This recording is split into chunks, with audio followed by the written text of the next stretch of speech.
The 2020 Nagorno Karabakh ceasefire agreement is an armistice agreement that ended the 2020 Nagorno Karabakh war. It was signed on the 9th of November by the President of Azerbaijan Ilham Aliyev, the Prime Minister of Armenia Nikol Pashinyan and the President of Russia Vladimir Putin, and ended all hostilities in the Nagorno Karabakh region from 0000.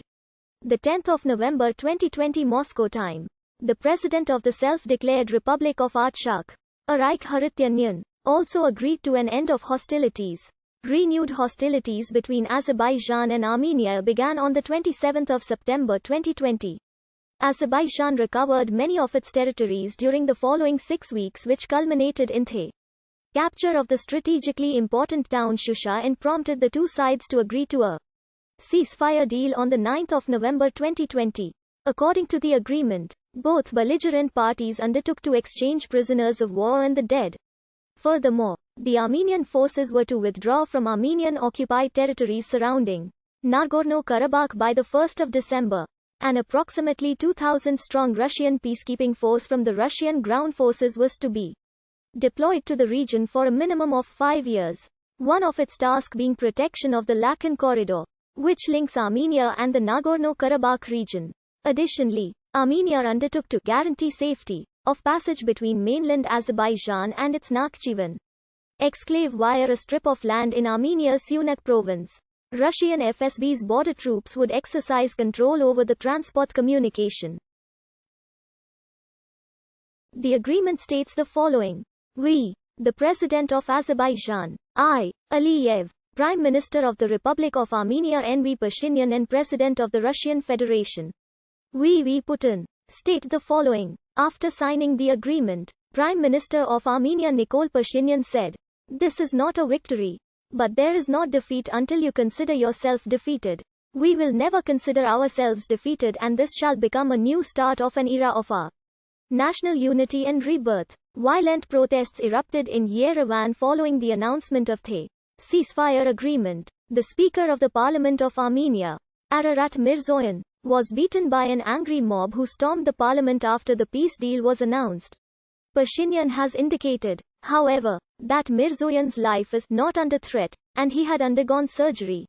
According to the Armenian opposition politician Eduard Sharmazanov, Azerbaijan intends to file cases in international courts for damages caused by the occupation, and Pashinyan will cede the region of Zangezur to Azerbaijan in order to not pay the compensations for the damages. The President of Azerbaijan Ilham Aliyev reacted to the agreement by saying, "This statement constitutes Armenia's capitulation. This statement puts an end to the years-long occupation." Large-scale celebrations erupted throughout Azerbaijan, most notably in its capital city of Baku when news of the agreement was announced. Since the 13th of November, Armenians in Kalbaya, a district that was mostly inhabited by ethnic Azerbaijanis before the First Nagorno-Karabakh War, and was settled by Armenian citizens after it, started to burn their homes and cut trees before leaving for Armenia, to avoid them being re-inhabited by the Azerbaijanis.